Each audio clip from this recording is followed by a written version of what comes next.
Buenas tardes. Hoy nos acompaña Íñigo Losada, doctor en Ingeniería de Caminos, Canales y Puertos. Pronunciará la conferencia titulada Riesgos y adaptación al cambio climático en la costa canaria.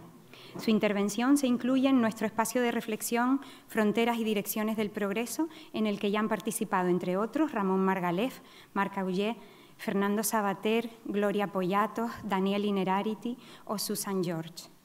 Íñigo Losada Rodríguez es uno de los expertos de referencia mundial sobre el impacto del cambio climático. Ha participado en varios informes del Panel Intergubernamental sobre el Cambio Climático de Naciones Unidas y ha dirigido estudios de riesgo y adaptación al cambio climático en más de 30 países, entre los que se incluyen varios proyectos específicos para Canarias. Losada es catedrático de Ingeniería Hidráulica de la Universidad de Cantabria. Se doctoró también en Ingeniería Civil por la Universidad de Delaware en Estados Unidos.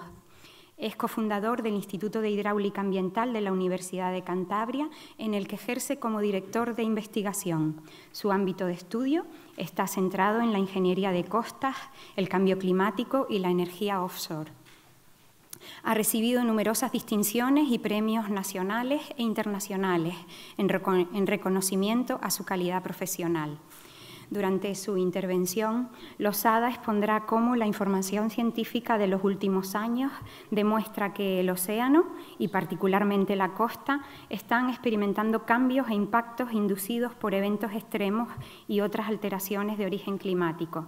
A su juicio, todas estas transformaciones, sumadas a la alta exposición y a la vulnerabilidad de los sistemas naturales y socioeconómicos que alberga la costa, están incrementando los riesgos y las consecuencias indeseadas, y es necesario la introducción de medidas de adaptación.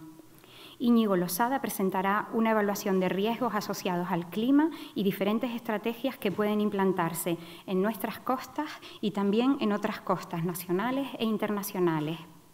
Desde la Fundación César Manrique queremos agradecer a Íñigo su presencia muy cordialmente. Como es habitual, después de su intervención se abrirá un coloquio. Le cedo la palabra. Muchas gracias, Idoia. Buenas tardes.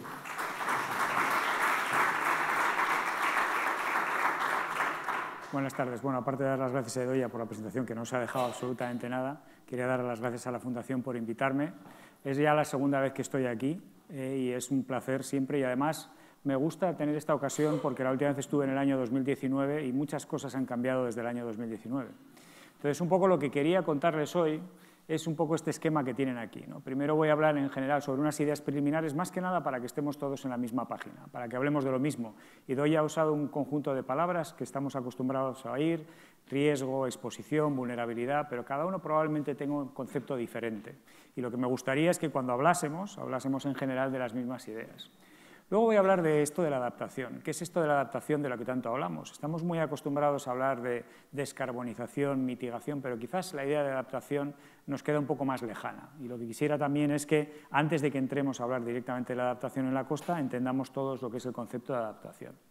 Y luego voy a hablar de un proyecto concreto, el PIMA Adapta Canarias, que es un proyecto desarrollado por el Gobierno de Canarias en el que nosotros participamos, que es probablemente el cambio fundamental desde la última vez que estuve aquí. Es decir, ahora Canarias tiene un conocimiento científico-técnico que le permite identificar cuáles son las zonas que tienen mayor riesgo derivado del cambio climático en su costa.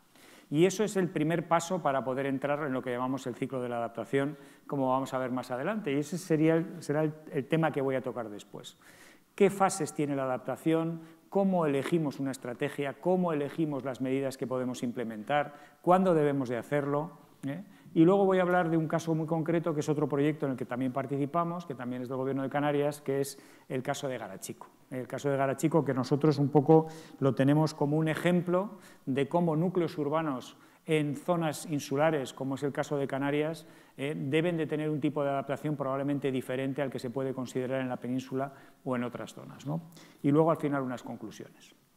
Bueno, voy a hablar de 6 ideas clave.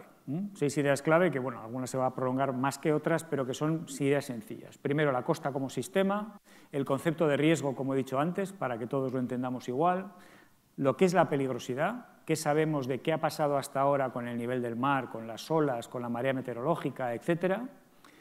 ¿Qué va a pasar en el futuro? ¿Qué es lo que dicen los modelos? Y no olvidemos que son modelos, no tenemos una bola de cristal para decir qué es lo que va a pasar y por eso tenemos que trabajar con incertidumbre y vamos a ver cómo la tratamos de gestionar.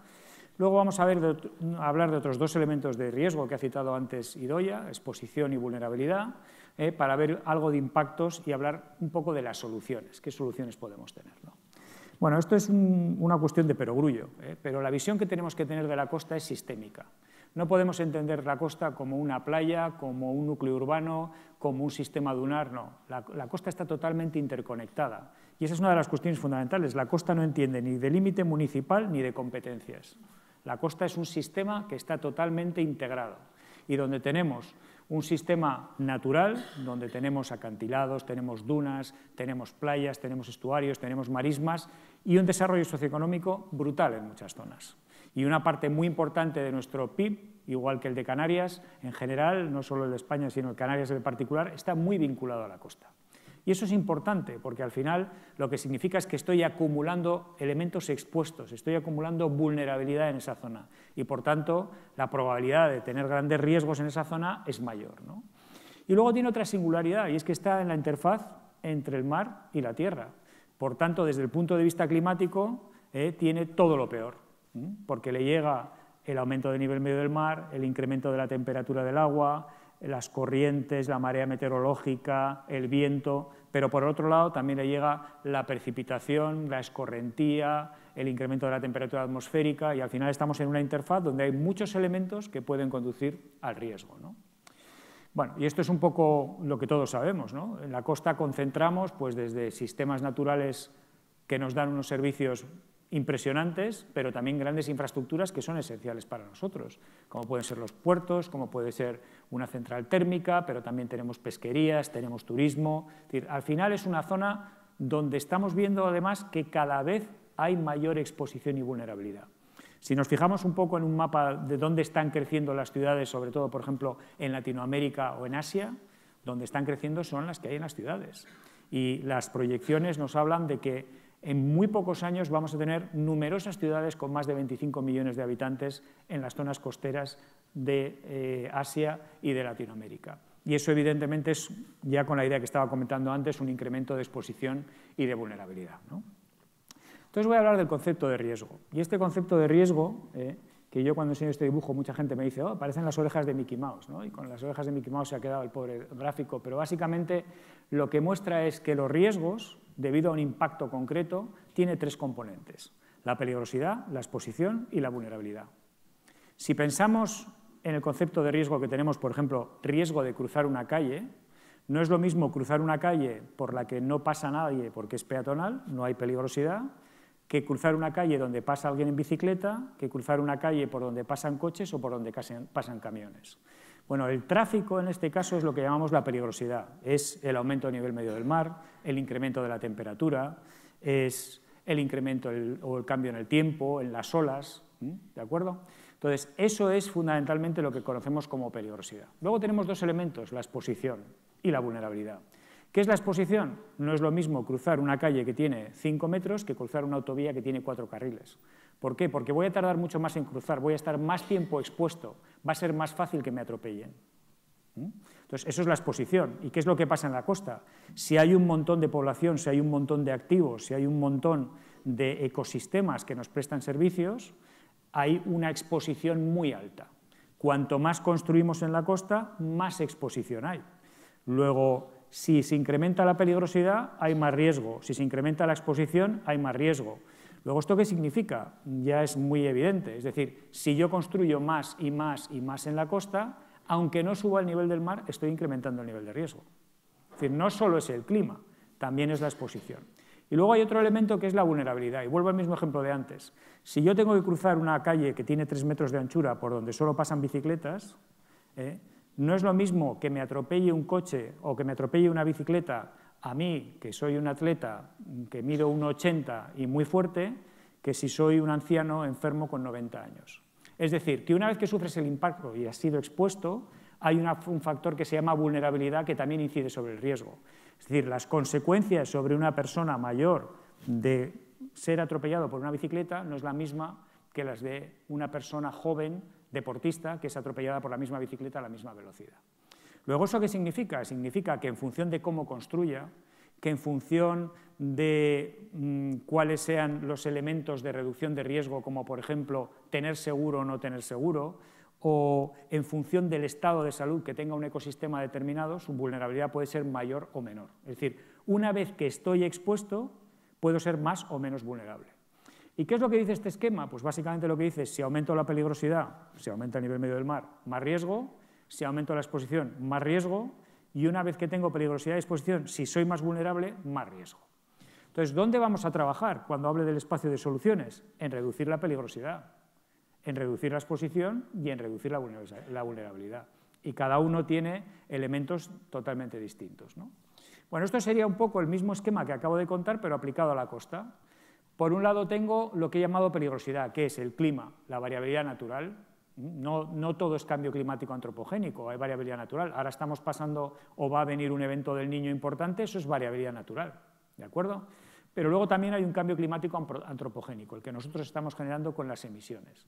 Y eso está incrementando la temperatura del agua del mar, está aumentando el nivel medio del mar, está cambiando la altura de ola, la dirección del oleaje, está cambiando la marea meteorológica. Eso es la peligrosidad. Y hay un conjunto de generadores de cambio que aparecen ahí, como subida del nivel del mar, incremento en las tormentas, extremos de nivel del mar, acidificación, etc. ¿Vale? Pero también nosotros, independientemente del clima, estamos afectando a la costa. ¿Por qué? Porque hacemos un desarrollo socioeconómico, que no es necesariamente malo, pero es un incremento de exposición. Hay un vertido masivo de nutrientes, se puede generar hipoxia, es decir, nosotros también estamos introduciendo otros vectores que pueden incrementar el riesgo. ¿Y cuáles son los elementos expuestos? Bueno, pues los sistemas humanos y los naturales, los expuestos a asentamientos urbanos, infraestructuras, la agricultura, el turismo, la sanidad. Los sistemas naturales, pues las costas rocosas, las playas, los humedales. Es decir, que básicamente el esquema que hemos visto antes lo acabamos de convertir en lo mismo, pero aplicado a la costa. Y ahí aparece a la derecha exposición y vulnerabilidad como lo que caracteriza el sistema humano y los sistemas naturales. Y luego lo que vemos es que aparecen dos grandes palabras, adaptación y mitigación, que son las dos políticas, como voy a contar luego, que vamos a tratar que incidan sobre esos cambios para que se reduzca el riesgo, ¿no? Bueno, claro, ¿cuál es el problema que tenemos? El problema es que los riesgos los llevamos viviendo toda la vida, ¿eh? Ustedes viven en la costa y saben perfectamente que en la costa hay erosión, que hay inundación, que a veces tenemos el agua muy caliente con medusas, o tenemos daños sobre algunos ecosistemas, o tenemos un viento extremo que afecta a los sistemas dunares. Bueno, ahí hay ya riesgo que ha pasado toda la vida, ¿no? Entonces, conocer qué es lo que ha pasado históricamente es muy importante para entender qué es lo que va a pasar en el futuro. Pero claro, el problema que nosotros tenemos, si tenemos que decidir y tenemos que planificar de cara al futuro, tenemos que entender bien el riesgo pasado y el riesgo futuro. Esta es una foto de Santander, yo vivo en esa Casa Blanca del fondo, y este es un temporal en el 2014. En el 2014 tuvimos un temporal extremo, que no habíamos tenido desde hacía 50 años, que tuvo como consecuencia grandes inundaciones, grandes daños en todo el Cantábrico, pero sobre todo la erosión de gran cantidad de playas. Y eso tuvo a su vez otras consecuencias de las que luego hablaré, ¿no? Bueno, entonces, la peligrosidad está cambiando realmente, ya he ido adelantando algunas cosas, vamos a ver cada una de las componentes. Pues sí, este informe es el último informe que hicimos de océanos en el 2019, justo después, salió después de que diera la conferencia aquí, y básicamente todos los datos que tenemos lo que nos llevan a ver es que nosotros estamos cambiando el océano. Como puede verse ahí, gracias al océano lo que tenemos es el océano absorbe gran parte del calor que se produce por el incremento del efecto invernadero, pero también capta gran parte de CO2. Es decir, si no fuera por el océano, la situación en la Tierra en estos momentos sería catastrófica. El océano es un gran elemento que absorbe calor y absorbe CO2 del que nosotros emitimos y gracias a eso mantenemos la situación, ¿no? Pero vemos que las tasas de calentamiento se han multiplicado por 2 desde el periodo 93-2017, cada vez tenemos más olas de calor marinas y más extensas, el calentamiento global ha ido incrementando las precipitaciones, el viento, los ciclones tropicales y extratropicales, las olas cada vez son más grandes en algunas zonas del mundo, en el Atlántico, por ejemplo, y luego también lo que estamos viendo es la estratificación marina. Eso tiene consecuencias que a nosotros no nos importan en la costa tanto, pero lo que estamos viendo es cada vez más eventos extremos y realmente Todo lo que estamos observando nos está llevando a entender que las cosas están cambiando muy rápidamente y que además se están intensificando algunos fenómenos, ¿no? Uno de ellos es el aumento del nivel medio del mar. Esta imagen es obtenida a partir de satélite, por así decirlo, un mapa de la topografía del océano. Y aquí, ¿qué es lo que estamos viendo? Lo que estamos viendo son las tasas de incremento de nivel del mar y, como puede verse, en todos los colores son de verde, amarillo a rojo, no hay azules. Es decir, en ningún sitio la tasa es a decrecer, el nivel del mar está aumentando en todas partes. Y aquí se puede ver en Canarias, bueno, pues que estamos en naranja, estamos en tasas del entorno de 4 milímetros anuales. Que podrían decir, bueno, 4 milímetros anuales no es nada. Bueno, luego ya mostraré que eso tiene implicaciones muy importantes sobre el retroceso de las playas, sobre la erosión y sobre todo porque si yo subo el nivel, encima tengo la marea astronómica, encima tengo la marea meteorológica y encima tengo las olas. Todo lo que empuje desde abajo me va a subir la cota de inundación y cada vez voy a tener más inundación y más erosión, ¿no? Y lo que también vemos es que no sube la cota de inundación igual en todo el mundo. Y esto es importante, porque hace unos años, bueno, yo llevo trabajando en esto 20 años, pero hace unos años solo teníamos información de medias globales. Y tratar de tomar decisiones sobre cómo adaptar arrecife con un valor medio global no vale. Entonces, ¿qué quiere decir eso? Quiere decir que una de las premisas fundamentales para poder hacer un buen análisis de riesgo es tener la información local, que luego mostraré. Entonces, ¿esto qué es lo que son? Esto lo que son las tendencias de aumento de nivel medio del mar en mareógrafos de todo el mundo. Estos son medidas. Entonces, ¿qué es lo que vemos? Lo que vemos es que hay variabilidad, efectivamente, variabilidad natural. El nivel sube y baja, porque hay la propia variabilidad del sistema climático. Pero lo que nos preocupa es la señal que hay debajo. Esa señal que vemos que es siempre tendente a incrementar, y lo que estamos viendo es esa variabilidad natural, pero sobre una tendencia a incrementarse. Y eso es lo que realmente nos preocupa, porque lo que muestra es que está aumentando el nivel medio del mar. Y entonces, ¿qué implicación tiene eso? Es lo que acabo de adelantar, ¿no? Si yo estoy en la costa, aquí en Arrecife, por ejemplo, tengo una batimetría, un fondo, tengo una playa, que suele tener una barra, y entonces yo tengo el nivel medio del mar, que es esa imagen que hemos visto ahora, ¿no? Es como si yo tuviera el océano, que es una gran bañera, tengo un grifo, cierro el grifo en un nivel determinado y ese es el nivel medio del mar. Puedo meter más agua por grifo, o si tengo hielo alrededor de la bañera y el agua se deshace, el nivel también aumenta, ¿no? Que es lo que está produciendo el aumento de nivel medio del mar conjuntamente con otro factor. Si yo calentara el agua de la bañera, como pasa cuando se coge una cacerola, la expansión volumétrica hace que el nivel del mar suba. Entonces, he dicho antes, el océano absorbe el calor, por tanto se expande, sube el nivel. Si además estamos perdiendo el hielo que hay en los continentes, más agua que sube también el nivel.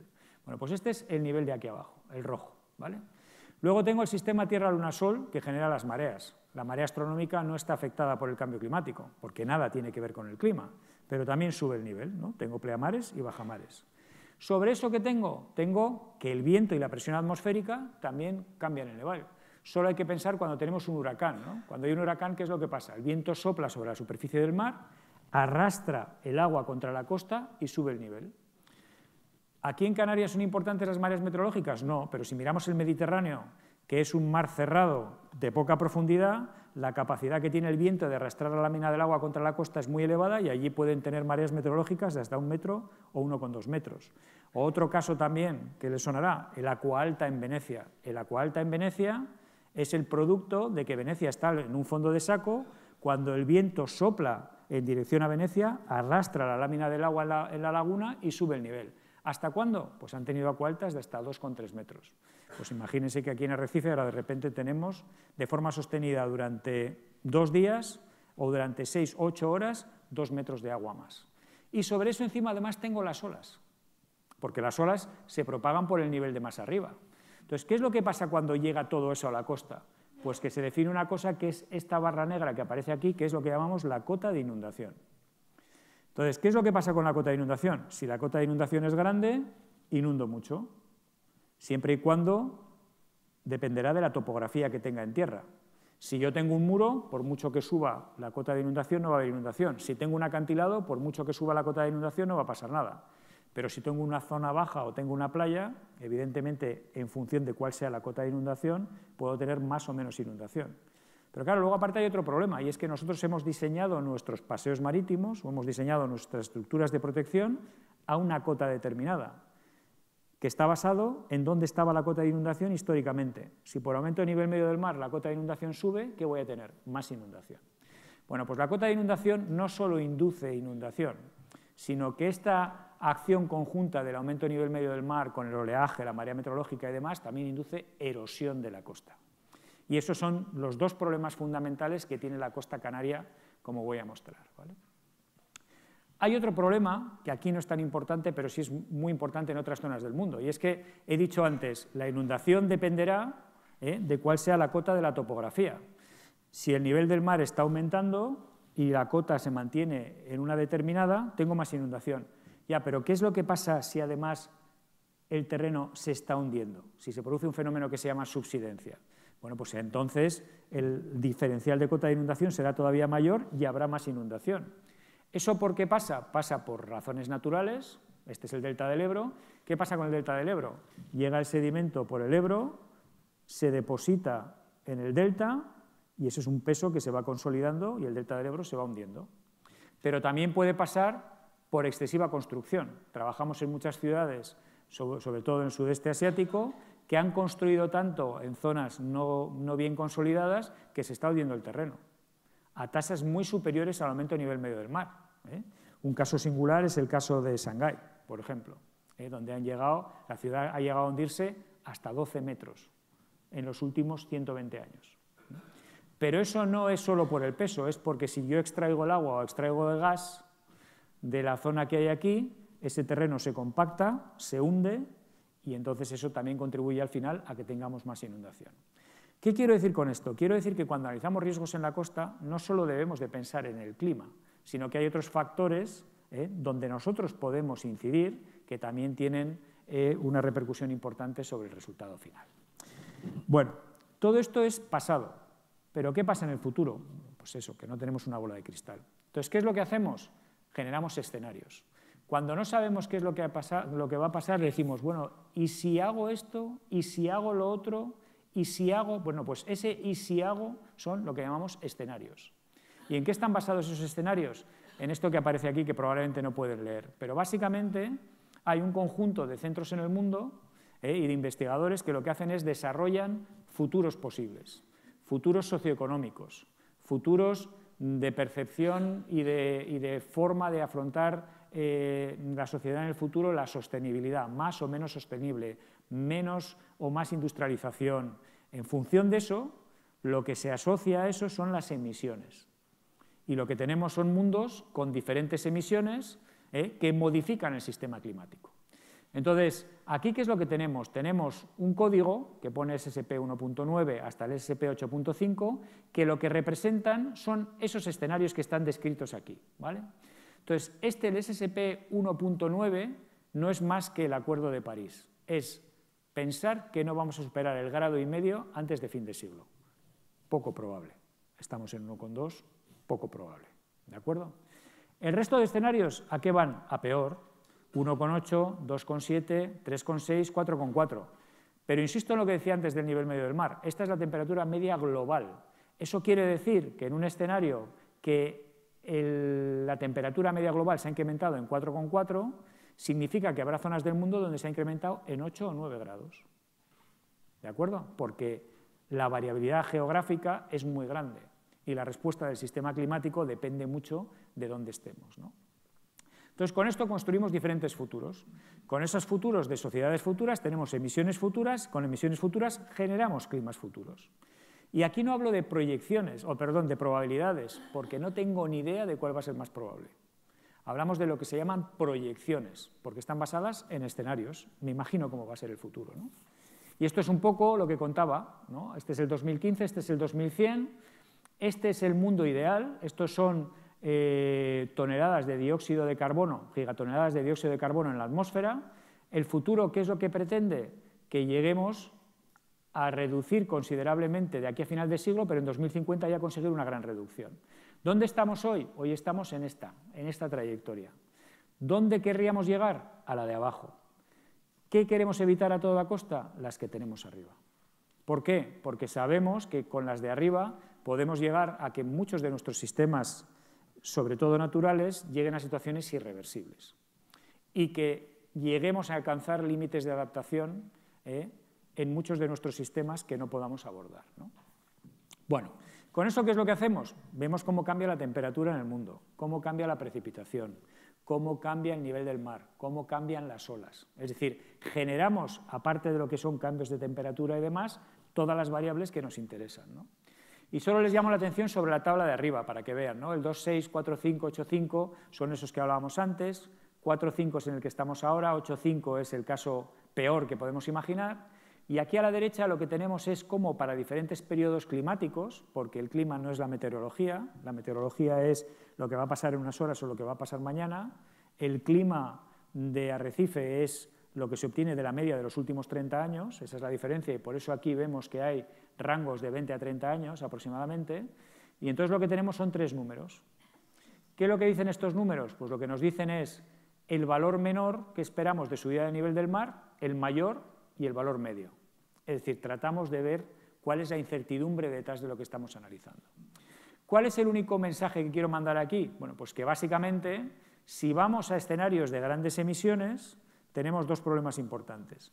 Primero, que el nivel del mar va a subir mucho con respecto al periodo de referencia, que es el 86-2005, con algunos escenarios a fin de siglo que hablan de hasta 1,10 m, pero también lo que es importante es la tasa. Antes estaba diciendo, ¿dónde estamos ahora? Estamos en tasas en España entre 2 y 4 milímetros en función de la zona. En el caso más desfavorable, ¿de qué estaríamos hablando? De tasas de hasta 20 milímetros anuales. Eso no hay quien lo soporte. No seríamos capaces de adaptar la costa que tenemos tal y como la tenemos hoy día, no seríamos capaces de adaptarla, porque la velocidad a la que sube el nivel del mar implicaría muchos más eventos extremos que no podríamos superar. Bueno, voy a saltarme estas y voy a ir a esta idea también, ¿eh? Perdón que hay algunas en inglés, pero son directamente del IPCC. Bueno, ¿esto qué quiere mostrar? He dicho que va a cambiar el nivel del mar, que van a cambiar los patrones de temperatura y demás, pero lo que más nos preocupa son los extremos. ¿Y qué es lo que está haciendo el cambio climático? Pues el cambio climático lo que está haciendo es lo siguiente. Hay un concepto en ingeniería que llamamos periodo de retorno, que es un concepto estadístico, que básicamente cuando decimos que una tormenta o un temporal tiene un periodo de retorno de 10 años, quiere decir que en promedio ocurre una vez cada 10 años. ¿De acuerdo? Por ejemplo, el evento de inundación de Garachico del año de 2018, calculamos que tiene un periodo de retorno de 50 años. Es decir, ese evento solo se produce en promedio una vez cada 50 años, porque fue sumamente extremo. ¿De acuerdo? Bueno, ¿esto qué es lo que muestra? Esto lo que muestra es el pasado, el presente, donde, donde la temperatura se ha incrementado en 1 grado, grado y medio, 2 grados y 4 grados. Entonces, ¿qué es lo que trata de reflejar esto? Esto lo que trata de reflejar es que el evento que pasaba en promedio una vez cada 10 años en el periodo 1850-1900 ocurrirá o está ocurriendo ya hasta 3 veces, con grado y medio puede ocurrir hasta 4 veces y con 4 grados hasta 10 veces. ¿Esto qué significa? Esto lo que significa básicamente es que los eventos extremos cada vez van a ser más frecuentes. Y cuanto más extremos, peor, porque si miramos un evento de 50 años de periodo de retorno, lo que en el periodo 1850-1900 ocurría una vez en 50 años, con 4 grados de incremento de temperatura ocurrirá 40 veces. Y es lo mismo que decía antes. Nosotros podemos resistir 1, 2, 3 temporales cada 5 años en Garachico. Lo que no podemos resistir son 20 anuales, porque eso claramente significa que la costa, tal y como la entendemos y como la vivimos ahora, no puede estar igual. ¿Va a desaparecer la costa? No, tendremos otra costa. Tendremos otra costa, una costa adaptada a esas condiciones. Pero evidentemente, si nosotros llegamos a estas situaciones tan extremas, es imposible que pensemos que vamos a reconstruir los paseos todos los años 4 o 5 veces, o que vamos a regenerar las playas todos los años 4 o 5 veces, o que algunas de las marismas y estuarios que tenemos en el Cantábrico van a seguir viviendo ahí en esas condiciones, porque van a estar inundados permanentemente prácticamente, ¿no? Bueno, entonces este era el factor de peligrosidad, pero hay otros 2 factores, exposición y vulnerabilidad. Bueno, esto es un poco lo que pasa en el mundo, ¿no? Esta es una foto de una playa en China, pero esto es una costa conocida por todos, ¿no? Esto es Torremolino o Benidorm y esto es La Manga. La Manga, en los años 60, no tenía nada expuesto, nada más que los sistemas naturales. Nosotros hemos construido, hemos incrementado la exposición, hemos incrementado el riesgo. ¿El riesgo de la manga del Mar Menor es debido al cambio climático? No, es debido a que nosotros hemos incrementado la exposición. Aunque el nivel del mar no cambie, aunque las olas no cambien, aunque la precipitación no cambie, nosotros hemos puesto allí elementos que están expuestos. Por tanto, estamos incrementando el riesgo. Y aquí pues, vemos exactamente lo mismo. Entonces, la gente suele decir, no, es que la costa de Benidorm se ha erosionado por el cambio climático. No, no, se ha erosionado porque nosotros hemos construido en la primera línea de playa y nos hemos cargado el sistema dunar. Entonces, no todo es cambio climático. Pero claro, tenemos un problema, y es que a esos problemas que ya tenemos, ahora encima hay que sumarle todo el cambio climático. Y bueno, pues aquí lo que vemos es diferentes casos de vulnerabilidad, ¿no? O sea, aquí tenemos una edificación, bueno, esto es Luarca, aprovechando la circunstancia, en Asturias, que tengo una casa allí, de ahí es mi familia, y aquí lo que vemos es un tipo de edificación con un puerto determinado, pero hay muchas zonas del mundo donde los pescadores tienen estas condiciones. Se dedican a lo mismo, pero son mucho más vulnerables, porque no tienen las infraestructuras ni los medios que nosotros tenemos, ¿no? O aquí lo mismo, ¿no? Aquí vemos gran exposición, pero esto no aguanta ni el primer oleaje. Eso es el concepto de vulnerabilidad que comentaba antes, ¿no? Y al final todo esto en qué desemboca, pues en daños, inundaciones, erosión de acantilado, bueno, lo que llaman refugiados climáticos, blanqueamiento de coral y pérdida de coral, intrusión salina, daños sobre infraestructuras, erosión, daños sobre elementos importantes para la actividad socioeconómica. Entonces, ¿cómo podemos luchar contra esto? De dos maneras. Uno, la mitigación y descarbonización, que es a lo que llevamos dedicando más tiempo desde que existe la política climática. ¿Esto qué es? Tratar de reducir o tratar de capturar de alguna manera o incrementar, mejorar los sumideros de CO2. Es decir, queremos que haya menos CO2 en la atmósfera para que haya menos problemas, ¿de acuerdo? Para que la peligrosidad no se incremente, para que el nivel del mar no siga subiendo, para que los patrones de precipitación no cambien, para que no haya más olas de calor. Eso es lo que hacemos con la mitigación o descarbonización. Pero hay otro elemento que es la adaptación. ¿Y qué es la adaptación? Es el proceso de ajuste al clima real o futuro de los sistemas que hay en la costa para poder vivir con el cambio climático. Básicamente lo que estamos diciendo es, mira, no vamos a ser capaces de reducir suficientemente el CO2, vamos a seguir experimentando impactos y por tanto vamos a seguir teniendo riesgo, vamos a ver cómo podemos reducir el efecto de ese riesgo o cómo podemos vivir en un mundo con más riesgo. ¿De acuerdo? Y eso es lo que es la adaptación, que también incluye un montón de oportunidades. Solo hay que ver lo contentos que están mis convecinos en el Cantábrico con el verano que hemos tenido. Un verano que empezó en mayo y que se ha acabado la semana pasada. Que hemos tenido 40 grados en Santander, cosa que no habíamos experimentado nunca. Que el agua del mar ha estado a 28 grados. Eso no lo habíamos vivido nunca. ¿Eso es cambio climático? Todavía no lo sabemos porque no se han hecho los estudios de atribución. Pero si esto pasa el año que viene y dentro de 2 y dentro de 3, entonces será cambio climático. Si no, es variabilidad climática que puede estar asociada al niño, que este año es un año de niño, ¿no? Bueno, entonces, ¿qué tratamos con la adaptación? Bueno, pues tratamos de reducir este riesgo, reduciendo la vulnerabilidad, reduciendo la exposición, etcétera, ¿no?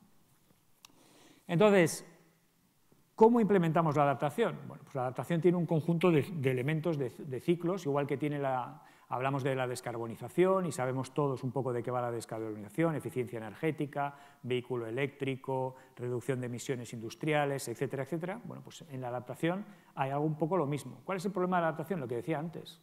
No tenemos un objetivo global de adaptación, sino que el objetivo es para Arrecife, incluso para una playa, para el paseo, para el puerto A, para el puerto B, para la ciudad X.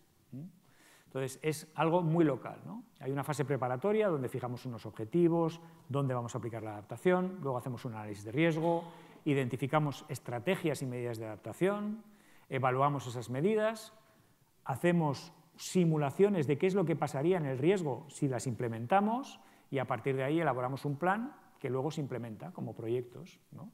Entonces, muchas de las cosas que venimos haciendo en la costa hace años son ahora proyectos de adaptación si tienen en cuenta qué es lo que va a pasar y dan respuesta a lo que va a pasar por efecto del cambio climático, ¿no? Bueno, esto me voy a saltar y vamos a ir a la primer elemento que nos hace falta dentro del ciclo de adaptación, que es la evaluación del riesgo. Si no conocemos el riesgo y lo determinamos adecuadamente, nunca vamos a poder saber dónde nos tenemos que adaptar y cuánto. Entonces, para esto, el Gobierno de Canarias hizo un proyecto que se llama el proyecto PIMA Adapta Canarias, en colaboración con el Ministerio de la Transición Ecológica, ¿no? Entonces, este proyecto, el Gobierno de Canarias se lo encargó a GrafCan, y GrafCan nos llamó a nosotros también para que ayudáramos conjuntamente con otras instituciones que vamos a ver aquí. Y básicamente, ¿qué objetivos tenía? Decir, oye, no, si ya has dicho, Íñigo, que no nos vale con la media global. No, queremos saber cómo van a cambiar las olas en todo el archipiélago, cómo va a cambiar la marea meteorológica en todo el archipiélago, cómo va a cambiar el nivel del mar en todo el archipiélago, cómo va a cambiar la temperatura del agua en todo el archipiélago. Es decir, hace falta conocer la peligrosidad a escala local. Ese es el primer objetivo. El segundo es, bueno, una vez que tenemos eso, hay que conocer la exposición y hay que conocer la vulnerabilidad, para con ello poder obtener el riesgo. Y luego había una condición adicional, y es que la ley de costas obliga a que los terrenos concesionados a las comunidades autónomas, que en la mayor parte de los casos son los puertos regionales, tuvieran un plan de adaptación. Y eso también se hizo. Con lo cual Canarias tiene un plan de adaptación para todos sus puertos regionales, ¿vale? Bueno, este es el consorcio que se preparó, lo lideraba el Gobierno, y había, bueno, pues GrafCan fue quien técnicamente lideró el proceso y nosotros intervenimos con la Universidad de Las Palmas de Gran Canaria y el plan de adaptación de puertos lo hizo el Colegio de Ingenieros con 2 empresas, ¿no?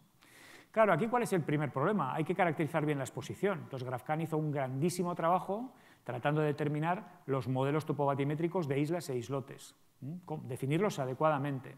Definir la línea de costa, eso no es nada fácil. ¿Dónde está la costa? ¿Qué llamamos línea de costa? Bueno, pues GrafCan, a partir de datos de satélite, con medidas in situ, etcétera, ha trazado la línea de costa para el periodo base de referencia. Y luego también hacer un análisis de cuál es el estado de los puertos de Canarias, ¿no? ¿Qué metodología aplicamos? Aplicamos la metodología que he dicho antes, es decir, quiero calcular el riesgo de impactos de inundación y erosión, como fue este caso, y para eso necesito la peligrosidad, la erosión y la inundación. Aquí aparece inundaciones, erosión costera, subida de la temperatura media del mar, y ¿sobre qué elementos expuestos? Pues sobre la población, infraestructuras y dotaciones, el tejido productivo, el patrimonio y los ecosistemas, ¿vale? Evidentemente aquí podría añadir incremento de temperatura y olas de calor, precipitación extrema, podría añadir sequía, podría añadir muchos elementos adicionales que también afectan a la costa canaria. Pero en este caso concreto, de lo que no se conocía prácticamente nada, era de estos 3 elementos y fue a los que se dedicó la mayor parte del proyecto, ¿no? Bueno, entonces, voy a pasar esto. ¿Qué fue lo primero que se hizo? Hicimos en Santander. Pues precisamente lo que decía antes, cogimos esos modelos globales que dicen cómo va a cambiar el clima en el futuro, cómo va a cambiar la temperatura del aire, cómo va a cambiar la precipitación, cómo va a cambiar la presión atmosférica, y eso lo convertimos en cambios en nivel del mar, cambios en las olas, cambios en la marea meteorológica, etc. Y con eso, ¿qué hicimos? Alimentamos modelos que calculaban la inundación y la erosión, ¿no? Entonces, esto ya he explicado lo que es antes, y estos son algunos resultados de lo que es la dinámica. Bueno, prácticamente creo que no se puede ver bien, pero básicamente el mensaje es el siguiente. Luego voy a enseñar un enlace donde se puede ver toda esta información, pero básicamente lo que tenemos aquí es, en la columna izquierda, diferentes periodos temporales. Aquí tenemos fin de siglo, aquí tenemos mitad de siglo, y aquí lo que tenemos es incremento del nivel medio del mar para 2 escenarios. Hacia el que vamos ahora, si no descarbonizamos más o mitigamos más, y el pésimo, ¿vale? Entonces, aquí lo que se ve es cómo cambia el nivel medio del mar y aquí la marea meteorológica. Es decir, necesito ver cada uno de esos elementos que inciden sobre la cota de inundación, cómo van cambiando ante diferentes escenarios y diferentes horizontes temporales.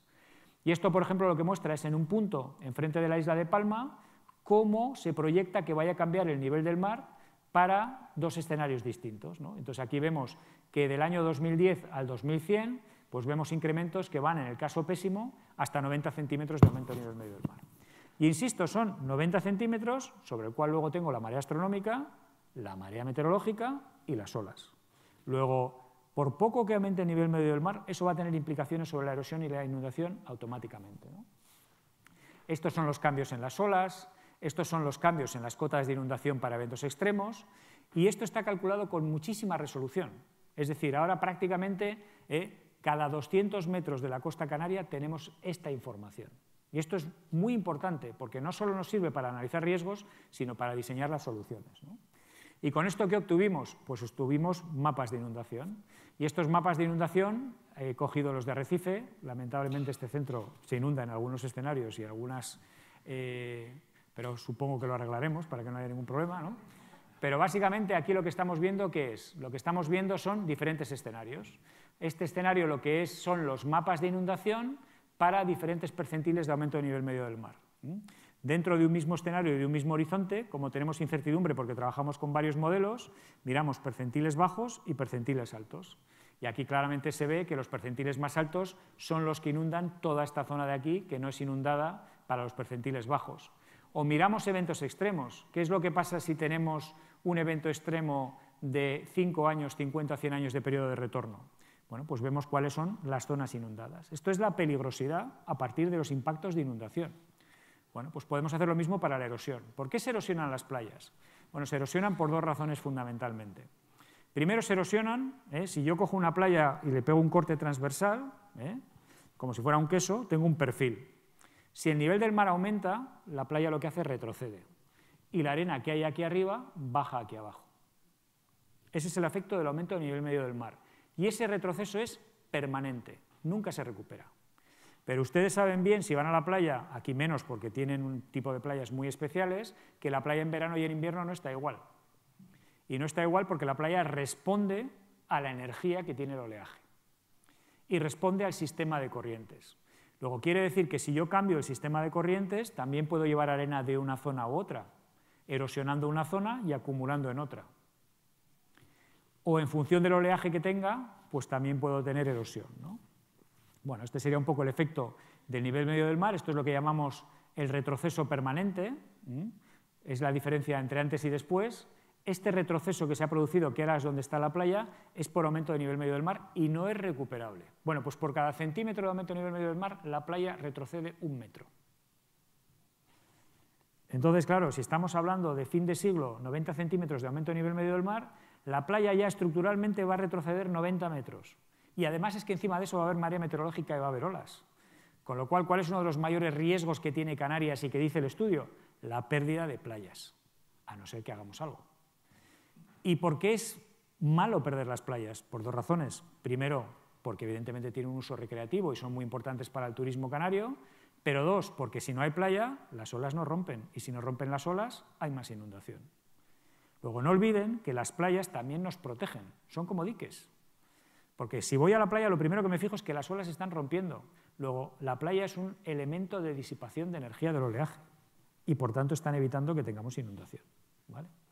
Bueno, siento que no se vea mejor, pero si luego van a la página que les digo, aquí lo que se puede ver es el retroceso estructural, es decir, lo que van a retroceder las playas, en este caso en Lanzarote, pero se ha hecho para todo Canarias, con mucha alta resolución, ¿no? Y si ven, hay algunas zonas donde aparecen rojos, rojos, amarillos, es decir, retrocesos de 25 a 40 metros. Eso es perder mucha playa. Y de hecho lo que hace este estudio, que lo ha hecho GrafCan muy bien, es a partir de nuestros análisis de erosión, ha calculado cuántas hectáreas de playa se van a perder y qué impacto económico supone eso. Pero no tenemos por qué perderlas, nos podemos adaptar y eso ya veremos cómo, ¿no? Bueno, se han hecho un montón de escenarios, eventos extremos, y esto es lo que decía, tenemos inundación con 3 metros de resolución. Es decir, esto es un privilegio. Muy pocas zonas del mundo tienen mapas de inundación en la costa con 3 metros de resolución y con tantos escenarios.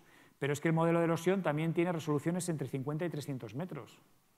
Es decir, tenemos muchos puntos dentro de una misma playa. Entendemos bien cómo se va a comportar la playa, ¿no?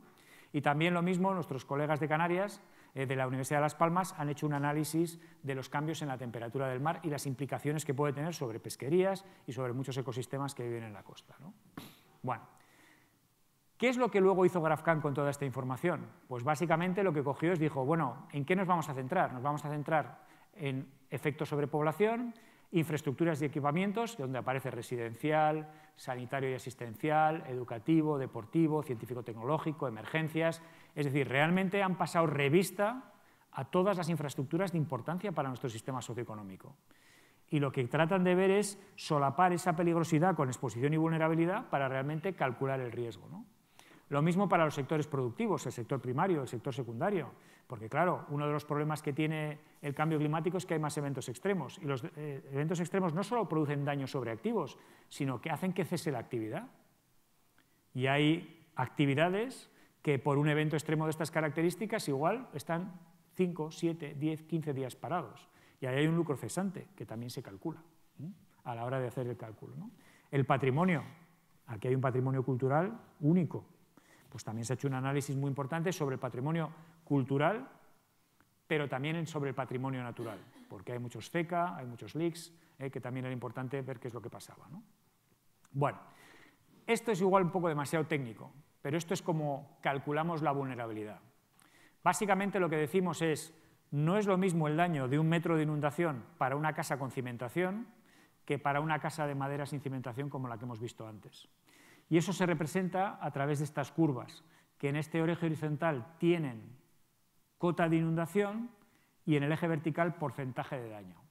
Entonces la idea es muy sencilla, yo tengo un mapa de inundación, en ese mapa de inundación veo que en un escenario determinado hay una casa que tiene una inundación de medio metro y conozco la tipología de casa, cómo ha sido construida, qué materiales tiene, de qué año es y demás. Y en eso GrafCAN ha hecho un trabajo excelente.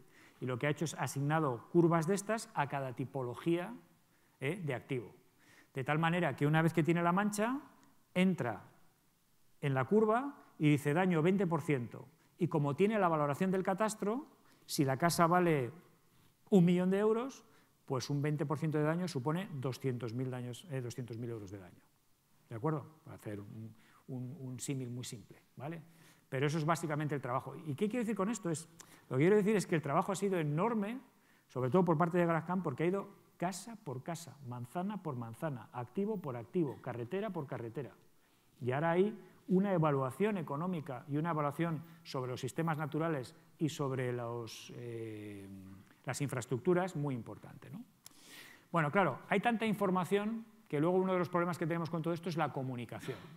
Entonces, ¿qué es lo que se ha hecho en Canarias? Se ha generado un índice sintético que lo que hace es integra toda la información. Integra el daño sobre la población, el daño sobre el valor económico, el PIB o el daño de activos sobre los activos, sobre el patrimonio y sobre los ecosistemas.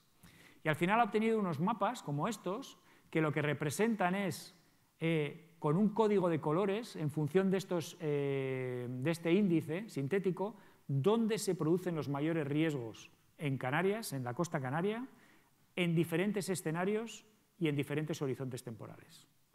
Es decir, sabemos, dentro de la incertidumbre, si en un punto determinado va a haber más daño sobre personas, o sobre un activo industrial, o sobre una infraestructura crítica, o sobre un espacio protegido. Pero lo representamos con un índice de tal manera que se puede identificar esto que aparece aquí. 47 zonas de alto riesgo acumulado, lo que en inglés se llama hotspots, ¿vale? ¿Esto qué significa? Significa que ya se está alertando a los responsables políticos que si tienen que hacer estrategias de adaptación, tienen que empezar estudiando estos sitios, porque aquí es donde se concentran los mayores daños y los mayores riesgos. Eso no significa que pueda haber algunas zonas donde específicamente una playa pueda desaparecer si no se hace nada, o donde haya un activo específico industrial relevante que pueda ser afectado. Esto lo que hace es, como digo, concentra la información de los diferentes elementos. Bueno, todo esto se lo van a encontrar, esas zonas, esos puntos no son puntos, son extensiones, ¿no? Entonces, aquí precisamente he escogido tramos en Lanzarote, que son tramos que concentran alto riesgo. Parece un poco de perogrullo. ¿Dónde aparecen los riesgos mayores? Allí donde se concentra la exposición y la vulnerabilidad, evidentemente, en las zonas urbanas, en las infraestructuras críticas. Ahí es donde hay mayor riesgo. ¿Por qué? Porque las consecuencias de no hacer nada son mayores. Bueno, entonces estas son las diferentes zonas, y todo esto es un resumen, básicamente, pero toda esta información está en esta página. Y en esta página se puede ver los mapas de inundación, los mapas de erosión, los daños sobre la población, los daños sobre los activos, qué infraestructuras son las afectadas. Es decir, toda la información está aquí, ¿vale? Bueno, entonces ya hemos visto cuál es el riesgo, ahora lo que nos toca es cómo resolvemos este problema. Y para eso tenemos la adaptación. Ya hemos abandonado la idea de la mitigación, no digo que la abandonemos, sino que no vamos a trabajar sobre la mitigación, pero sabemos que cuanto menos mitiguemos, cuanto más tardemos en reducir las emisiones, mayor riesgo residual nos va a quedar y, por tanto, mayor necesidad de adaptación va a haber. Es evidente que las conversaciones climáticas ahora no están precisamente en un momento óptimo, a pesar de que la Unión Europea sigue muy comprometida, pero tenemos otros problemas en Ucrania, en Oriente Medio, etcétera, que realmente vamos a tener la COP ahora la primera semana de diciembre y no sé qué es lo que va a pasar. Pero está claro que no vamos a la velocidad que deberíamos si queremos tener menos riesgo residual. ¿Esto qué significa? Que la adaptación va a ser más necesaria que nunca, ¿no? Bueno, entonces, ¿cuál es la situación de las políticas de adaptación en España? Bueno, pues la situación es la que tenemos aquí, que tenemos una gobernanza multinivel. Todo el mundo tiene competencias. El Estado tiene competencias, las comunidades autónomas tienen competencias y los municipios tienen competencias. Es decir, hay una estructuración vertical muy grande. Pero es que también lo que tenemos es otro problema horizontal. ¿Por qué? Porque Fomento tiene sus competencias, Sanidad tiene sus competencias, Industria tiene sus competencias, Economía tiene sus competencias. Es decir, tenemos unas políticas de adaptación que están muy fragmentadas. Todas las comunidades autónomas tienen una Dirección General de Cambio Climático, tienen una Oficina de Cambio Climático. En Madrid, en el Ministerio de Medio Ambiente, de Transición Ecológica, hay una Oficina de Cambio Climático, pero al final la competencia la tiene cada uno de los sectores. Y quien tiene que articular, por ejemplo, el plan de adaptación de los puertos canarios es quien tiene las competencias en los puertos canarios. ¿De acuerdo? Entonces, eso puede ser un problema si no entendemos que la costa es un elemento totalmente transversal.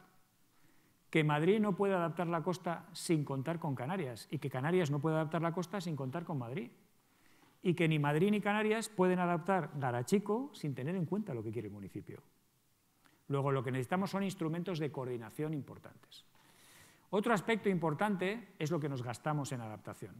La DG Regio, que es una dirección general de la Comisión Europea, nos pidió que hiciéramos un estudio sobre el estado de la adaptación y de la prevención de riesgos en España, para articular el próximo ciclo de financiación europea, que es muy importante, especialmente en Canarias, porque de aquí puede venir una gran cantidad de dinero dedicada a adaptación. Bueno, pues esto es lo que hay. Lo que hay es que si miramos el porcentaje, este es el presupuesto en absoluto, lo que estamos viendo es que en promedio, estas comunidades autónomas que aparecen aquí, entre las que está Canarias, se están ganando del orden de 194 millones de euros, en promedio. ¿Pero eso qué significa? Un 1,27 del presupuesto. Concretamente, Canarias se ha gastado un 0,75 en el 2020 y tenemos algunas excepciones, como Cataluña, que se ha gastado un 2%, como Galicia, que se ha gastado un 1,87%, pero esto es tanto adaptación al cambio climático como prevención de riesgo. ¿En qué se han gastado los gallegos el dinero? Prevención de incendios, evidentemente. Y luego aquí lo tenemos per cápita, ¿vale? Y lo que vemos es que hay muchas diferencias, que también evidentemente están asociadas a la percepción del riesgo y a los daños que sufre cada comunidad autónoma. Esto no lo digo como una crítica, lo que digo es que cada uno responde a sus prioridades. Y sus prioridades pueden venir derivadas de sus necesidades reales por el riesgo que tienen, que es el caso de los gallegos con los incendios, o los andaluces con la sequía, o los murcianos con la sequía, o puede ser simplemente porque tiene otras prioridades que no son la prevención del riesgo ni la adaptación al cambio climático, ¿no?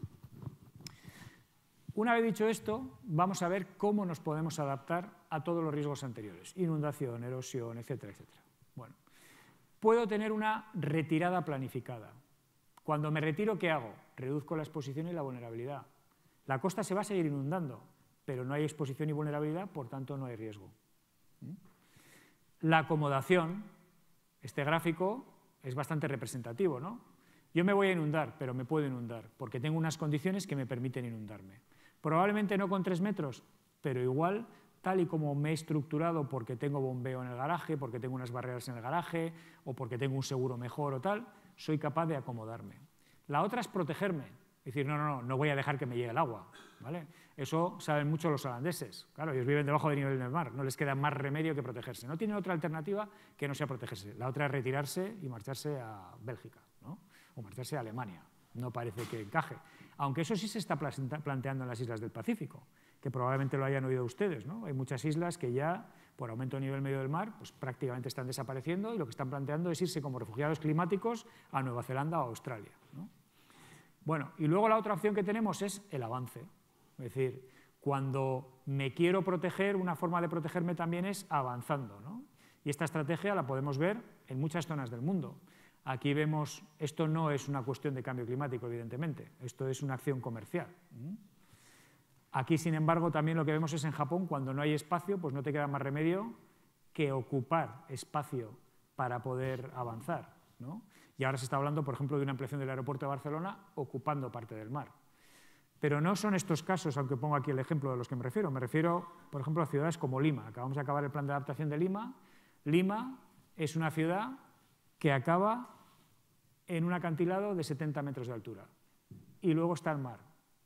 ¿Qué es lo que han hecho para que el acantilado no se erosione y protegerse? Han avanzado centenares de metros con relleno.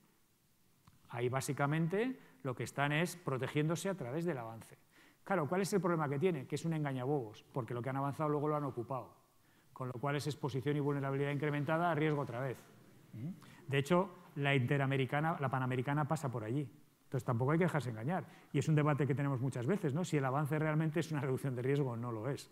Si la ocupo, pues evidentemente no lo es, ¿no? Bueno, entonces hay muchas medidas distintas. Creo que no lo va a poder leer, estructurales, sociales, institucionales, las típicas de ingeniería que hacemos nosotros, las tecnológicas, las que están basadas en ecosistemas, restauración de ecosistemas y demás. Luego pondré ejemplos, ¿no? Luego, todo lo que es lo que estamos haciendo aquí, la concienciación es una medida de adaptación, porque espero que ustedes salgan de aquí con otra percepción y que si en un momento dado se plantean políticas de adaptación en Canarias, en la costa, tengan otro criterio para abordarlo y defenderlo, o valorarlo o no valorarlo, ¿no? Pero luego hay otros factores económicos, leyes y regulaciones, políticas y programas, etcétera, ¿no? Bueno, hay un debate del que estábamos hablando antes, ¿no? Por ejemplo, que es todo el tema de la retirada planificada. En España tenemos la Ley de Costas. La Ley de Costas define lo que es el dominio público, pero el dominio público lo gestiona, salvo en algunas comunidades autónomas, la Administración General del Estado. Entonces, hay muchas zonas de dominio público que están ocupadas por concesiones. ¿Esas concesiones habría que eliminarlas o no? Si las eliminamos, estamos reduciendo la exposición a la vulnerabilidad. La zona va a seguir siendo inundable, pero ya no va a estar allí. Pero lo que está claro es que el dominio público va a cambiar. ¿Por qué? Porque la erosión se va a seguir produciendo. Luego quiere decir que, tal y como está definido el dominio público, la línea famosa del deslinde va a seguir avanzando hacia el interior, a no ser que hagamos algo. Entonces, aquí la idea de qué hacer con el dominio público, cómo gestionarlo, si debe ser una cosa gestionada por las comunidades autónomas conjuntamente o si debe ser una herramienta para adaptarse frente al cambio climático, pues es un motivo de debate bastante importante, ¿no? Bueno, como muchas veces no se sabe qué hacer, nosotros lo que hemos estado trabajando es en lo que llamamos una taxonomía, que es qué tipos de medidas hay, ¿no? Bueno, hemos ayudado a clasificarlas y voy a enseñar algunos ejemplos, ¿no? Que lo que tratan es de decir, oye, ¿qué tipo de soluciones puedo implementar dentro de una estrategia de protección o dentro de una estrategia de acomodación? Entonces, hemos generado estas fichas que tratan de ayudar a los gestores para ver qué diferentes opciones hay y qué ventajas tienen unas frente a otras. Fíjense que esto es solamente conceptual, aquí no hay ni un solo cálculo, aquí no estamos haciendo un proyecto, lo que estamos haciendo es, primero, decidimos qué queremos, protegernos, avanzar, retroceder o acomodarnos. Una vez que hemos decidido eso, ¿con qué medidas lo puedo hacer? Y lo que hemos hecho es este catálogo, que básicamente lo que dice es qué ventajas tiene en términos de servicios ecosistémicos que provee, es eficaz, es flexible, es robusto, va a ser durable, tiene valores ambientales, cuál es su dimensión social, etcétera, ¿no? Entonces, bueno, voy a pasarlos rápidos. Límites aterrazados, esto es algo que aplicamos mucho cuando ya es imposible regenerar una playa. Por ejemplo, en Lima la población ha optado mucho por este tipo de solución, porque parte tiene otros fines, usos recreativos, la restauración de sistemas dunares. Los sistemas dunares, al final, es lo mismo, son diques naturales que nos protegen. Y además, cuando la playa se erosiona, ¿de dónde coge la arena? De la duna. La arena de la duna baja a la playa, recupera el perfil de playa y la playa vuelve a funcionar rompiendo el oleaje y protegiéndonos, ¿no? Bueno, protección de acantilados, en medidas de avance pues hay restauración de playas. Costas acaba de hacer una restauración en Valencia de 3 millones de metros cúbicos. Alimentación con gravas. ¿Por qué alimentación con gravas en una playa de arena? Porque la grava coge una pendiente mayor, se defiende mejor del oleaje y es más estable. Mantengo la playa, es una playa distinta, ya no puedo jugar al fútbol porque es más rígida, pero sigue cumpliendo una función recreativa y además nos protege. O podemos restaurar una marisma, o vamos, esto es posidonia. La posidonia también atrapa el sedimento, nos protege y además captura CO2. Bueno, espigones, es decir, hay un montón de soluciones distintas y lo que hemos tratado con el catálogo, parques litorales, es decir, zonas donde ya no puedo mantener una playa, pero puedo hacer un parque litoral que admito que sea inundable y se inunde de vez en cuando, ¿no? Como muchas de las llanuras que hay cercanas a los ríos y que permitimos que se inunden en ciudades, ¿no? Bueno, aquí hay un montón de soluciones distintas, pero simplemente es para que vean que hay un catálogo y siempre lo que hay es una referencia que nos sirve para ver ejemplos reales, ¿no? Y luego pues las medidas de retroceso. Bueno, voy a pasarme todo esto, porque luego también hay medidas no estructurales. ¿Qué son las medidas no estructurales? Las que no construyen ninguna estructura, ni artificial ni natural, ¿no? Como pueden ser sistemas de alerta temprana, como voy a enseñar para Garachico, o medidas de transferencia de riesgo mediante nuevos tipos de seguros, o pueden ser procesos educativos, bueno, etc. Y medidas de ordenamiento como son los planes litorales, los planes de protección o los propios planes de adaptación. Bueno, me voy a saltar todo esto porque no va a ser un poco largo, pero claro, uno de los problemas que tenemos es la incertidumbre. O sea, es que no sé realmente si el nivel del mar a fin de siglo va a estar medio metro por encima, 80 centímetros, 1,20 metro, 1,50 metro. Entonces, ¿qué es lo que tenemos que hacer? Allí donde las intervenciones requieran una grandísima inversión en zonas de altísimo riesgo, lo que se hace es se aplica un concepto que es la adaptación flexible. Es decir, voy implementando soluciones en una zona o en un sistema o subsistema determinado, considerando que siempre podemos ir a peor, por así decirlo. ¿Qué es lo que ven aquí? En el eje de arriba ven aumento de nivel medio del mar. Y este es el plan de adaptación flexible que tiene diferentes rutas en función de lo que vaya subiendo el nivel del mar. ¿De qué? De la barrera del Támesis. Y fíjense que los ingleses han calculado la evolución de la barrera del Támesis hasta con 4 metros de aumento de nivel medio del mar. ¿Por qué? Porque hay escenarios de muy baja probabilidad que dicen que el nivel del mar, si se pierde los hielos de la Antártida y del Ártico, puede llegar a subir hasta 4 metros. Claro, y dirán, ¿pero por qué diseñan eso? Pues diseñan por una razón muy simple. Porque la barrera del Támesis protege de la marea meteorológica que sube por el Támesis hacia arriba 17 millones de habitantes y la mayor parte del PIB de toda Inglaterra. Y una de las bases financieras del mundo. Entonces, estas medidas van evolucionando, se van implementando nuevas cosas en función de lo que aumente el nivel del mar. Pero no se hipoteca la solución del futuro, ni se hace una grandísima inversión pensando que vamos a tener 4 metros de aumento de nivel medio del mar porque es tirar el dinero, porque no sabemos si va a suceder. Entonces, ¿eso dónde lo hemos hecho? En la manga del Mar Menor. La manga del Mar Menor tiene un problema que, como decía antes, no es un problema de nivel del mar ahora o no es un problema de cambio en el oleaje, no, no, no. El riesgo está porque nosotros hemos incrementado la exposición y la vulnerabilidad. ¿Qué es lo que pasa? Que ahora el nivel del mar está aumentando y el oleaje está cambiando y la marea meteorológica es cada vez mayor. Entonces, ¿eso a qué lleva? A que necesite un plan de adaptación. Entonces, ¿qué hemos hecho? Pues lo mismo que se ha hecho en Canarias. Hemos hecho un análisis viendo diferentes escenarios, diferentes zonas, los mapas de inundación, en diferentes zonas con diferentes periodos de retorno, diferentes escenarios. Hemos calculado los riesgos y hemos identificado 3 zonas. Como esas 47 que aparecían en Canarias, aquí en la manga del Mar Menor, que son solo 20 kilómetros, hemos encontrado 3 zonas. Y en esas zonas lo que hemos hecho, hemos escogido una estrategia conjuntamente con la comunidad autónoma, con procesos participativos, y al final lo que hemos dicho es, mira, si quieres hacer una retirada planificada o si quieres mantener un nivel de riesgo determinado, las actuaciones las tienes que hacer así, así y así. Y lo que hemos hecho es, hemos construido con esa taxonomía que decía antes, las soluciones en bloques de paisaje, para que la gente los entienda, las diferentes alternativas. Insisto, hasta ahora aquí no hay nada de modelado, todo esto está basado en el criterio y el conocimiento que tenemos, ¿no? Y esto lo hemos hecho para las diferentes zonas. Pero a partir de ahí, ¿qué hemos hecho? El siguiente paso que aparecía en el ciclo de adaptación. Hemos implementado en los modelos las soluciones. En nuestro modelo, donde simulamos el mundo, en este caso la manga, hemos echado arena en la playa, hemos construido un dique, hemos hecho un parque litoral, hemos retrocedido parte de la edificación que había en una zona de dominio público marítimo terrestre y hemos simulado cómo va a cambiar la línea de costa y cómo va a cambiar la inundación en ese caso. Y hemos generado diferentes escenarios. Entonces, esto que aparece aquí es, cada una de estas columnas son los escenarios de adaptación, este es el riesgo presente y este es el riesgo futuro para el escenario que estamos considerando aquí, que es el RCP 8.5. Y aquí lo que vemos es cuál es el nivel de riesgo que alcanzamos con su incertidumbre en el caso de que implementemos la medida de adaptación. Fíjense en una cosa muy importante. No hay nada más que un escenario en el cual seamos capaces de, con la inversión que se plantea, mantener el riesgo presente.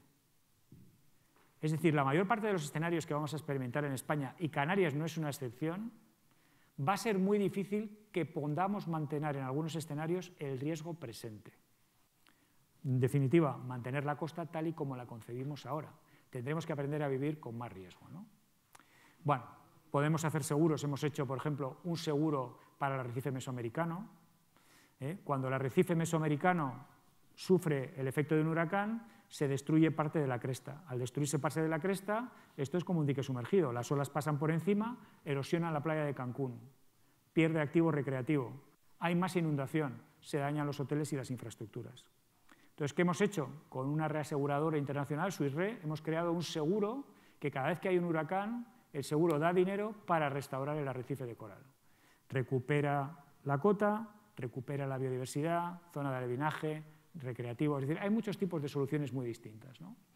Y voy a acabar con el caso de Garachico. Y he dicho que Garachico era como un laboratorio, y esto es un proyecto LIFE. Saben ustedes que hay una serie de proyectos europeos que son proyectos menos de investigar y más de implementar cosas reales, ¿no?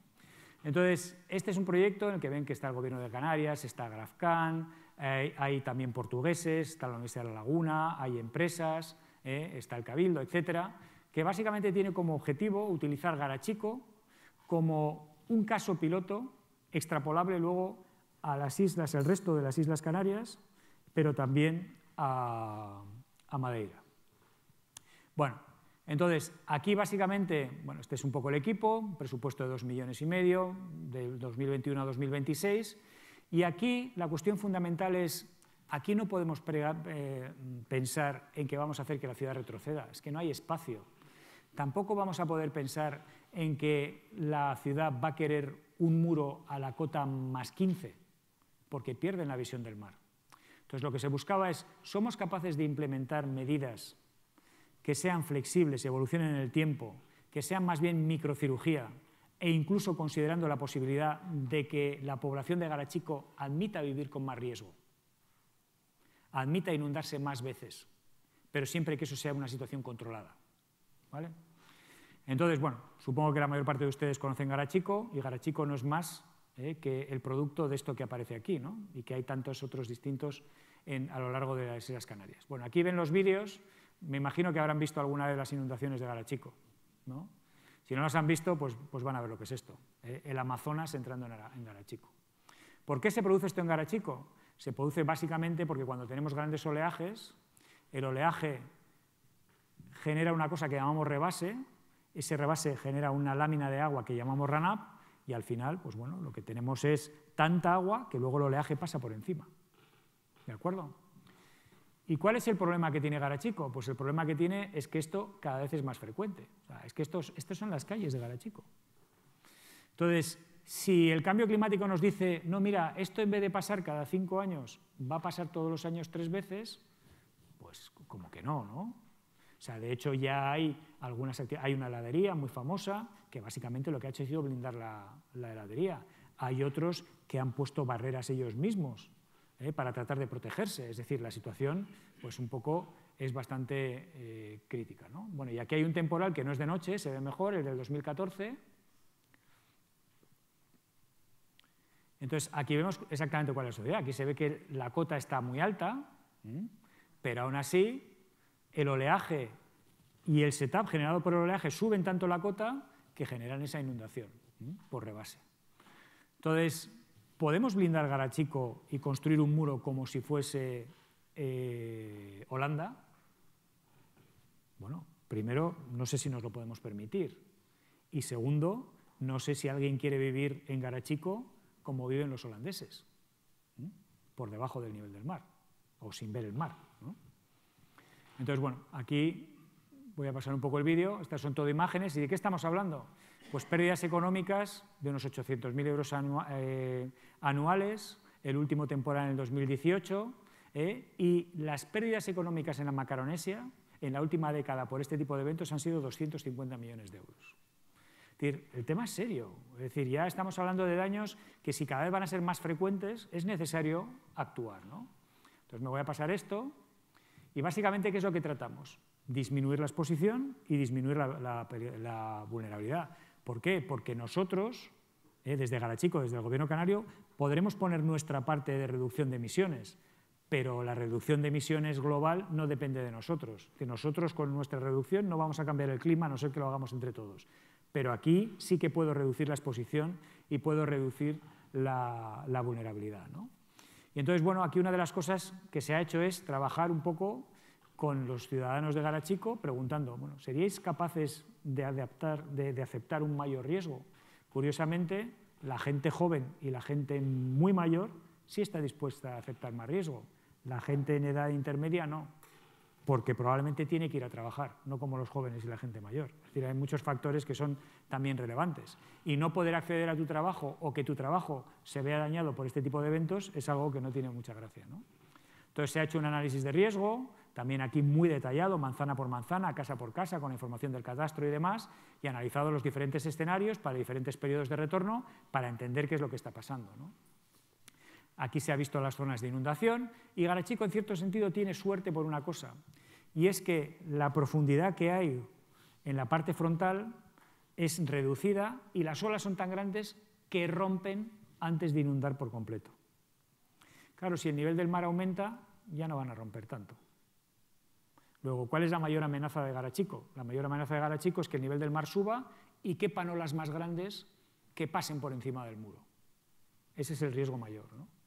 Bueno, todo esto también se ha hecho un visor donde se puede ver las zonas afectadas en los diferentes escenarios y demás. Y bueno, pues aquí se ha optado por diferentes soluciones. Un sistema de alerta temprana que avisa de qué es lo que va a pasar. Se han hecho estrategias que tratan de cambiar un poco el sistema de circulación. Se han hecho bancos antiimpacto, que lo que tratan es de reducir ese efecto de la masa de agua que penetra, pero sin perder un poco el concepto urbanístico y de paisaje. Se ha cambiado o se está trabajando en el desarrollo de un drenaje superficial que sea capaz de permitir la coexistencia con ese tipo de eventos, drenando el agua superficialmente en vez de como trabaja ahora. Es decir, hay diferentes soluciones que nada tienen que ver con la construcción de grandes estructuras. Cambios en el tráfico, protocolos para acceso peatonal, medidas disuasorias, educación social, etcétera, ¿no? Pero uno de los elementos más importantes que hemos desarrollado es el sistema de alerta temprana, que básicamente lo que dice es cuándo va a pasar esto. No solo cuándo las olas van a ser grandes, sino que dicen qué zonas se van a ver impactadas. Y de hecho en esto estamos trabajando con Protección Civil para que se sepa exactamente cuáles van a ser los elementos que van a ser afectados en un evento de inundación. Es decir, la diferencia fundamental entre cuando vemos las noticias y nos avisan olas grandes en Canarias, no es olas grandes en Canarias, es tal edificio, tal garaje se va a inundar, tal carretera va a estar cortada tantas horas, etc. Eso es lo que pretende este sistema de alerta temprana, ¿no? Se ha instalado hace 2 años, no hemos tenido ningún temporal en estos 2 años, ¿no? Con lo cual hay cámaras también y lo estamos validando para ver cómo funciona. Y somos capaces de simular, ¿no? Esto es Garachico, somos capaces de simular el oleaje, ver cómo funcionarían estos elementos de protección y lo hemos hecho también en el laboratorio. Simulamos el perfil de Garachico para ver cuál es el diseño que hay que hacer. Bueno, acabo ya aquí y tampoco creo que haga falta leerlo, pero básicamente yo creo que lo importante es, los mensajes más importantes es lo que dice aquí, ¿no? ¿La costa canaria está amenazada por el cambio climático? Sí, sin duda. ¿Hay muchos escenarios que dan lugar a un incremento de riesgos notable con respecto al presente? Sí, sin duda. Pero también es cierto que Canarias ya da un primer gran paso, que es tener esa evaluación de riesgo de alta resolución que identifica dónde están los problemas mayores. Y ese es el primer caso clave, el primer elemento clave para poder pensar en un plan de adaptación donde haya proyectos de adaptación que además deberían de implementarse con esa adaptación flexible. Es decir, no decidir ahora vamos a gastarnos no sé cuánto en hacer esto porque igual el nivel del mar sube 1 metro. No, lo que hay que ver son estrategias que lo que permitan es mantener los niveles de riesgo por debajo de un umbral y hacer una monitorización de cómo va evolucionando el riesgo en el futuro, ¿no? Además, solo a través del plan vamos a identificar otra cosa, los límites de la adaptación. No nos podemos adaptar a tal cosa, pero luego también hay barreras financieras, hay barreras regulatorias, hay barreras de aceptación social. Solo cuando hacemos el plan y lo contrastamos con los diferentes actores somos capaces de identificar eso. Y muchas veces nos ha pasado, como en el caso de Lima o en otros planes de adaptación, que la solución que como ingenieros pensamos que es la mejor, luego desde el punto de vista social no es aceptable en lo más mínimo. Por tanto, todas estas cosas hay que tenerlas en consideración, ¿no? Y luego, lo decía antes, la colaboración entre administraciones es fundamental. ¿Por qué? Porque al final es Garachico quien se va a adaptar. Pero es que es el Gobierno de Canarias quien le va a ayudar a adaptarse. Pero también la Administración General del Estado tiene algo que decir. Entonces, hay que buscar esos puntos de encuentro y esa colaboración, que además no debe ser solo pública. La adaptación solo avanzará más si hay colaboración público-privada, porque no hay que olvidar que el sector privado está muy afectado por los riesgos climáticos. Y de eso podemos hablar luego. Pero la colaboración público-privada en todo esto también es muy importante, ¿no? Entonces, ahí viene la idea que decía antes de la adaptación flexible, monitorizar, soluciones poco a poco y demás, para tener garantía de que vamos mejorando la reducción de riesgo. Y lo último, no podemos introducir medidas que sean buenas para la adaptación, pero malas para la mitigación. Al final lo que tenemos que tratar de conseguir es que nuestro territorio, nuestra costa, sea resiliente al clima. Y eso significa tanto adaptación como mitigación. Y bueno, aquí ya lo dejo porque creo que me he pasado bastante. Gracias.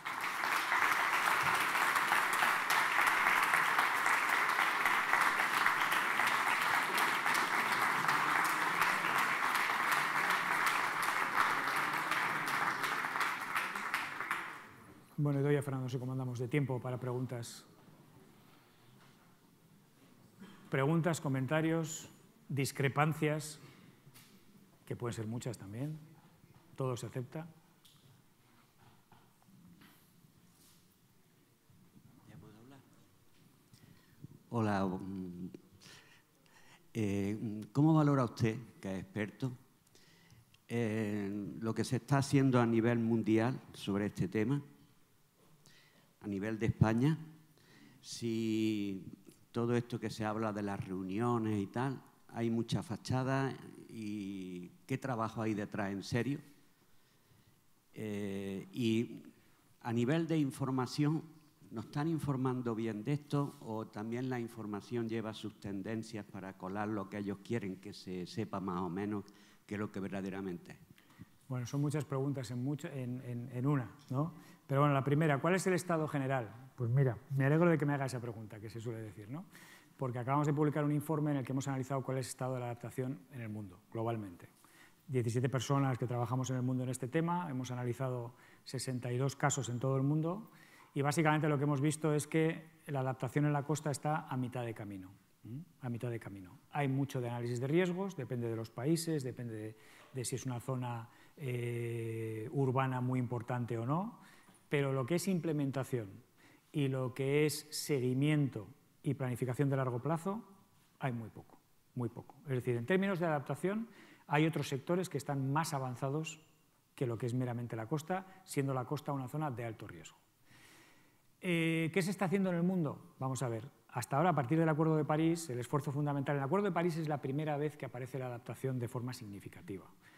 Recordará usted el protocolo de Kioto, etcétera, donde realmente aparece la adaptación por primera vez, donde aparecen artículos específicos sobre adaptación, es en París. ¿Qué es lo que pasa? Que a partir de París se producen dos cambios fundamentales. En primer lugar, hay un conjunto de países que hacen sus leyes de cambio climático, hacen sus planes nacionales de adaptación, sus estrategias de adaptación y demás, lo cual es muy positivo. De hecho, ahora para cumplir con el Acuerdo de París, todos los países que suscriben el acuerdo tienen un plan nacional de adaptación y tienen unos compromisos tanto en reducción de emisiones como en adaptación, pero esos planes en la mayor parte de los países, por lo que yo he visto, son teóricos, son muy teóricos, hay poca implementación, hay poca implementación. ¿Qué es lo que pasa en España? Pues España ha seguido la misma senda. España tiene un plan nacional de adaptación y no solo eso, es uno de los pocos países que tiene una estrategia nacional de adaptación a la costa, de la costa al cambio climático. Tiene una ley de costas que habla del cambio climático y tiene una ley del clima que habla específicamente sobre la costa, de la costa como un sector prioritario.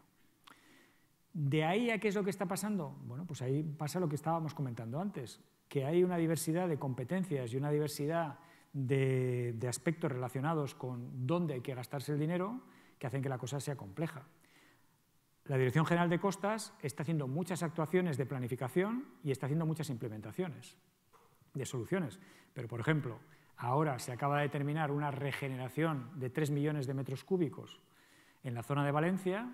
¿Eso es un proyecto de adaptación al cambio climático? No, es la respuesta a la erosión producida por el puerto de Valencia. ¿Que si no se hace vamos a tener un mayor problema y una mayor necesidad de adaptación? Sin duda, sin duda. Entonces, ahí también hay una discusión muy importante sobre qué es adaptación y qué es reducción de riesgo generado por nosotros, por nuestras intervenciones, ¿no? Entonces, yo creo que ha habido mucho progreso. Ha habido mucho progreso. La cuestión es que probablemente no va tan rápido como debiera. No va tan rápido como debiera. Y si las negociaciones sirven y demás, sí, sin duda sirven. Sirven, porque si hemos llegado al Acuerdo de París es gracias a que ha habido negociaciones. ¿Qué es lo que pasa? Que cuando luego llega la hora de la verdad, la hora de la implementación y el compromiso, cambia mucho de unos países a otros. Entonces, estamos en una situación que venimos de la situación en la que Estados Unidos lideraba este proceso, luego vino Trump, dejó de liderar el proceso, la Unión Europea cogió la bandera, la Unión Europea lidera claramente toda la política climática en estos momentos, Estados Unidos con la administración Biden ha mejorado, pero parecía que iba a ser mucho y al final tampoco está siendo tanto. ¿Qué va a pasar en la próxima COP? No lo sé. Es casi como la bola de cristal. Habrá nuevos compromisos. Evidentemente, yo creo que en tema de adaptación cada vez se está avanzando más, pero falta implementación. Falta implementación y cada vez estamos viendo que hay zonas en muchos países en los que nosotros trabajamos donde muchos de los daños que están produciéndose son irreversibles. Son irreversibles. Entonces, no sé si contesto a su pregunta porque tenía muchas componentes, pero bueno. A la de si nos dicen la verdad. Bueno, a ver, ya sabe cómo son estas cosas. Es decir, o sea, primero hay dos componentes. Una, la noticia que selecciono. En función de lo que seleccione, pues una cosa tiene más importancia que otra. Y luego una cosa es lo que se dice y otra cosa es lo que pone, ¿no? Entonces, a mí me ha pasado alguna vez que he dicho que el nivel del mar en la manga del Mar Menor había subido 25 centímetros y ha aparecido 25 metros en el periódico. No con mala voluntad, es un error, pero claro. Y luego vemos muchas campañas donde se ve la manga del Mar Menor inundada hasta el 3er piso. Eso no va a pasar nunca. Eso no va a pasar. No va a pasar porque no hay proyecciones que digan eso y, en segundo lugar, no vamos a permitir que pase, ¿no? Entonces, en todo este tema es complicado, hay que saber interpretar. Entonces, yo lo que siempre digo es que hay que tratar de hacer caso a todo lo que es la información científico-técnica. Entonces, los informes del IPCC, todos esos informes que vienen más del ámbito científico, aunque mucha gente dice que lo hacemos por dinero, esencialmente, ¿no? Que queremos que haya más cambio climático para que nos den más dinero. Bueno, eso no es así. O sea, el tema del cambio climático es irrefutable, irrefutable. Y que tenemos que tomar medidas, para mí es un tema que no hay que discutirlo siquiera, ¿no? Entonces, me pasa, y siempre lo digo con mis amigos, yo tengo amigos que me cuestionan mucho. Y yo muchas veces le digo a ellos, mira, si queréis discutimos cómo ha jugado el Racing esta semana, pero lo que no voy a discutir con vosotros es sobre cambio climático, porque llevo 20 años estudiándolo, ¿no? Entonces, bueno, yo creo que ahí también hay una cuestión que se llama autoridad, que es importante, y la autoridad la da el conocimiento generalmente. Entonces, bueno. ¿Más preguntas? Discrepancias también son admitidas, totalmente. O sea,